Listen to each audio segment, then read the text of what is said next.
Under pressure 2, direct and inverse relationships.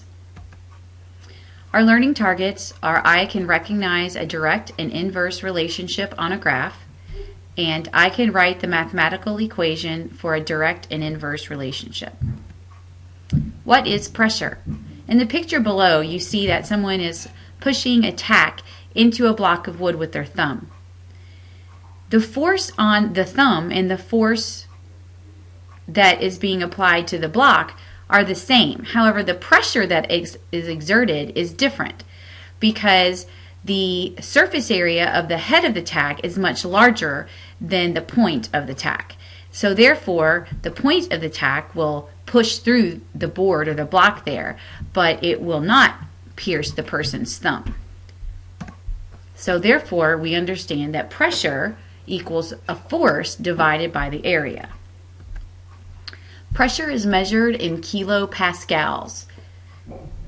The abbreviation is kPa. Standard air pressure is 101.3 kilopascals.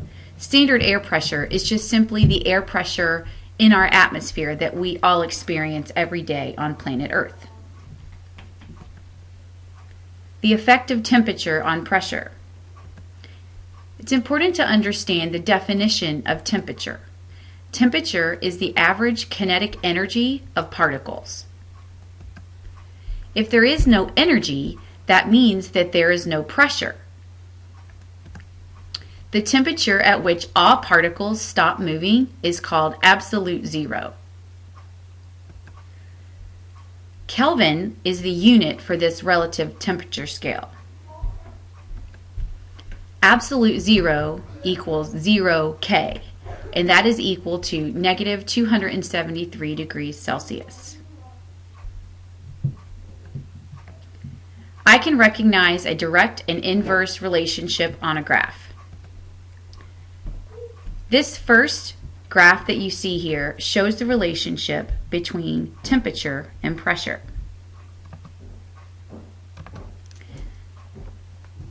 This is called a direct relationship. In a direct relationship, pressure varies directly with temperature. We can see that on the graph that as the temperature increases as we move to the right, the pressure also increases.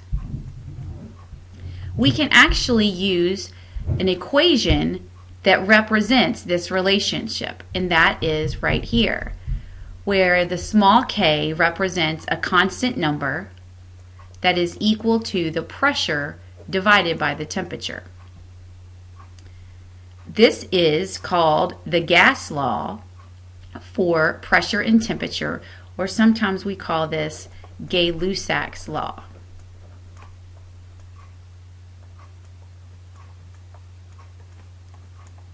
And this is the law that we investigated in the lab when we heated and cooled a flask of air to see how it affected the pressure of the gas inside the flask. The other type of relationship that we have investigated is an inverse relationship.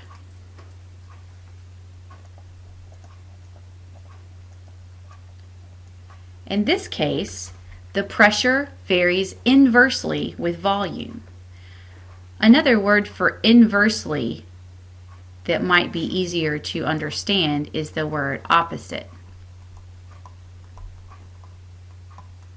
So as you can see here, as you increase your volume as you move right on the x-axis, your pressure is actually coming down. This is an inverse relationship. And the mathematical equation that represents this relationship is a constant number k, which equals P times V.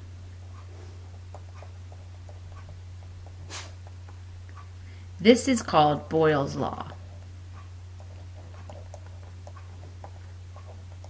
And we investigated Boyle's law when we used the syringes that were full of air and place 10 milliliters of air in smaller or larger volumes to see how it affected the pressure.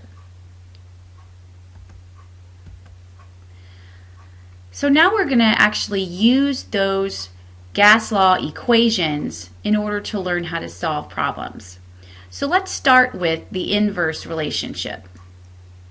Once again, let's write down the equation that we can use to solve problems, where we have the constant number k, this is a constant, equals P times V.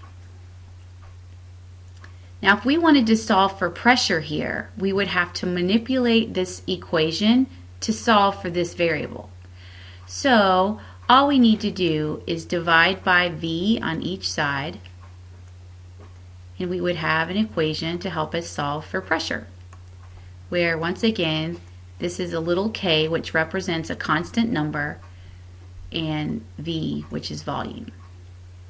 Okay, so let's look at this in an example where we'll just use really easy numbers.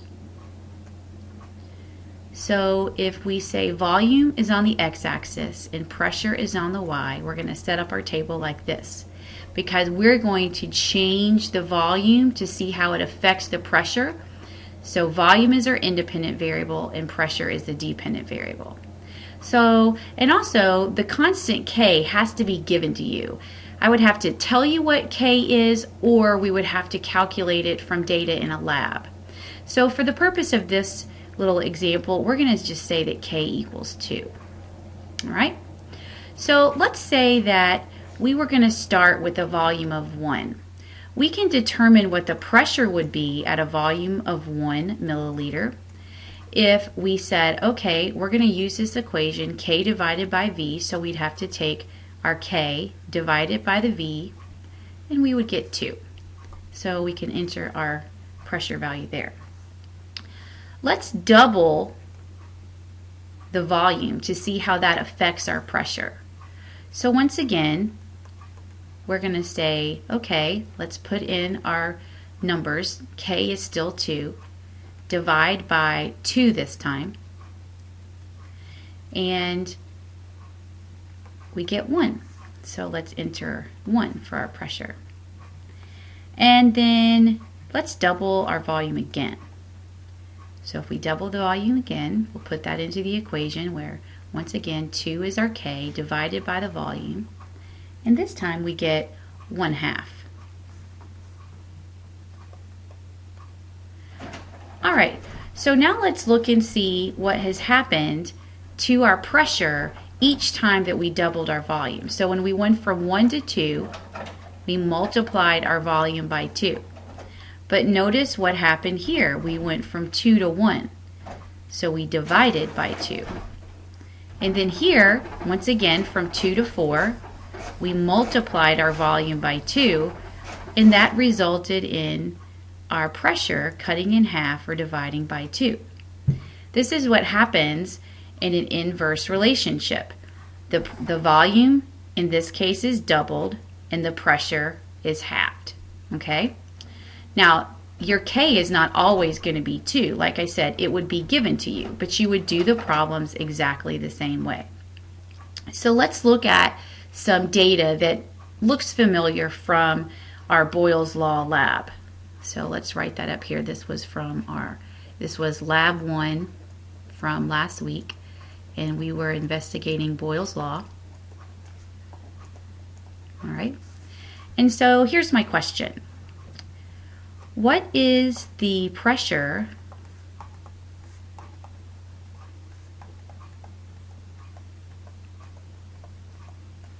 when the volume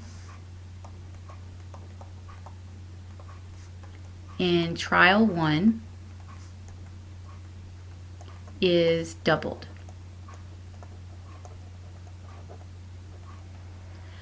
All right, so to answer that question, well, first of all, we have to look up here in our data table, and I didn't really label these trials, so I'll go ahead and do that now.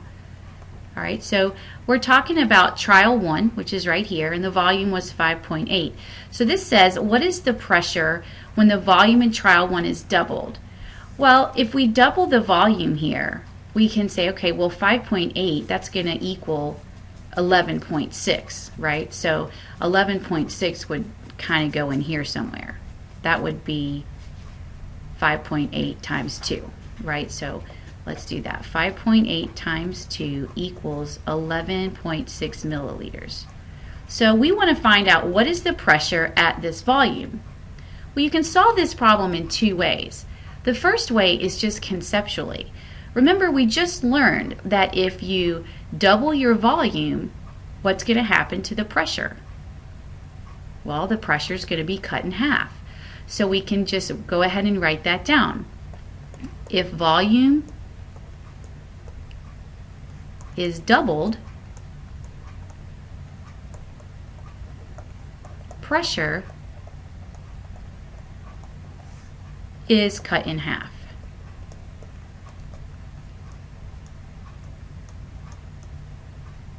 So we could just simply look at the pressure at 5.8 and then cut this in half.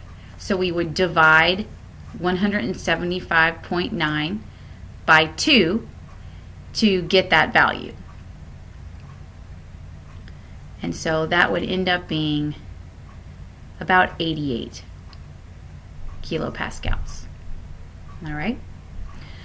Okay, so that's the way we could think about this conceptually. But we can also check our answer. We can actually put this into the equation that we just used, where we can say pressure is equal to your K divided by the volume, to see if our math supports it. Because if the math supports what we just did here, we can feel pretty sure that we're right. So we're going to have to use a K. Now this time our K is 1025. And we actually calculated that in the lab. Yours might have been a little bit different. But it was around this number. Maybe you had 1030, maybe even 1050, and you may have even had a value that was not even 1000. But when you took the average, this is about what I got anyways. And then we want to divide that by the volume that we're looking for, the 11.6. And when you do that math, 1025 divided by 11.6, you get around 88 kilopascals. Now, it's not an accident that these two numbers are the same. Okay? Because this math just supports what we knew conceptually.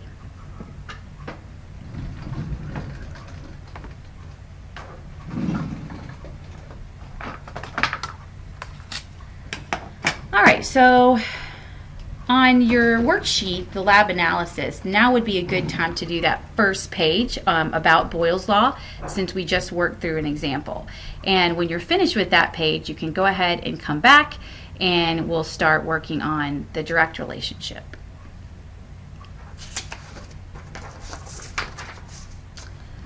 All right, so now that we're going to look at a direct relationship, we're going to have to use a different equation. And so in this case, some constant number is equal to the pressure divided by the temperature. So in this case, K equals P divided by T. So if we want to solve for pressure in this type of problem, we would have to multiply both sides by T. So our T's would cancel over there. And our pressure is going to end up being equal to the temperature times the constant. All right. So now we're going to do another really simple example using easy numbers again. This time though, we're looking at the relationship between temperature and pressure instead of volume and pressure. So let's put our temperature here and our pressure here. And we're just going to use easy numbers again, and just for simplicity again as well, we're going to say that our K is 2. And we're going to use this equation to solve for pressure. Okay, so let's say that our temperature is 1 Kelvin. So in order to find out what our pressure is, we just use this equation where we take our temperature, which is 1, times the constant, which is 2. So our pressure is 2. All right. And then let's double our temperature. So now we have a temperature of 2 Kelvin. and we're going to multiply by the same constant there, and so we'll have a pressure of 4. And once again, these are all in kilopascals for pressure. And then we'll double our temperature again, and we'll do 4 times our constant and get 8. Okay, so let's take a look at our data and see what we can learn from this relationship. So when we went from 1 Kelvin to 2 Kelvin, we doubled our temperature. And when we did that, you can see that we also doubled the pressure. And then let's just see if that happened again. So when we doubled the temperature again, times 2, once again, the pressure was doubled. So this is a direct relationship, so that when you doubled the temperature, you also doubled the pressure. All right, let's look at an example from the lab, so some actual lab data. All right, so now we have some data, and this should look familiar. It should look a little bit like the data that we did in Lab 2, and this was the Gay-Lussac's law. All right. And we have our temperature in K here, and we have our pressure in kPa. And then this, the P divided by T, this is your constant for this set of data. Okay, so here's the question that I want you to consider. What would happen to the temperature if we doubled it? If we doubled the temperature, let's do this. Let's double the temperature in trial 3 here. Okay, so this is 1, this is 2, and this is 3. Okay, so what would happen if we doubled this temperature? Well, so let's write out the question. What would happen to pressure? What would the pressure be? Whoops, forgot the R there. The pressure be if the temperature in trial 3 were doubled.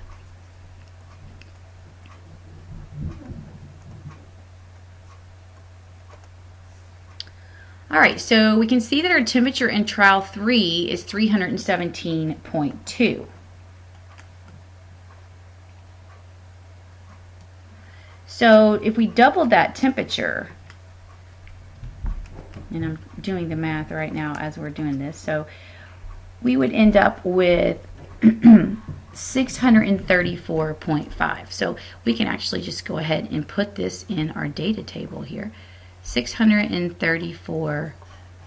All right.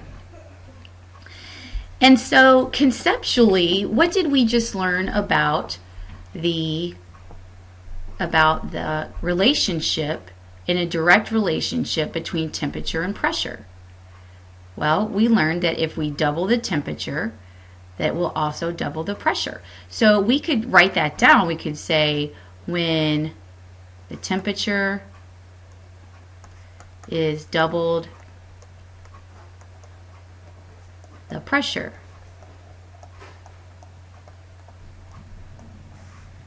is doubled. Okay? So that would mean that if that's the case, when temperature is doubled, the pressure is doubled, we would just have to take this number times 2. So we do 110.7 times 2. And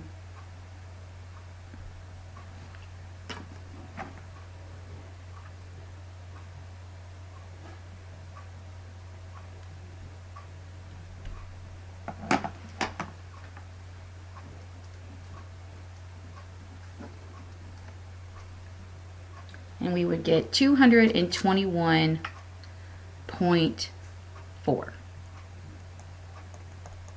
kilopascals. All right, so now we can use our math to check that.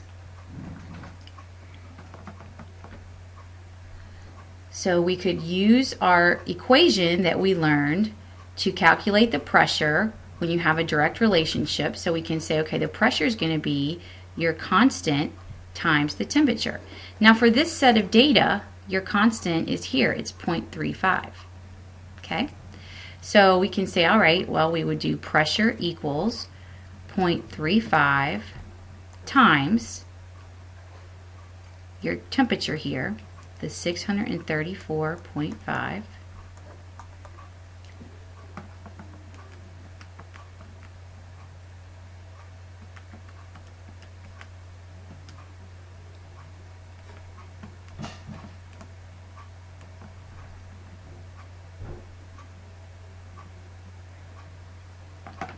And I think we end up getting around 223, something like that. It's not exactly like it was in the chart. I'm going to double check this on my calculator.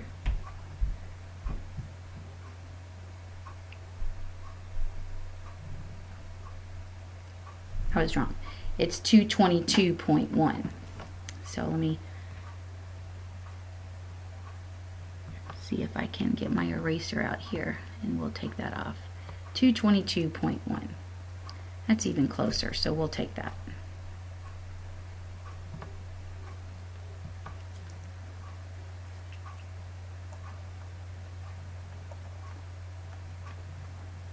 Okay, so, and this is pressure, so it's kPa.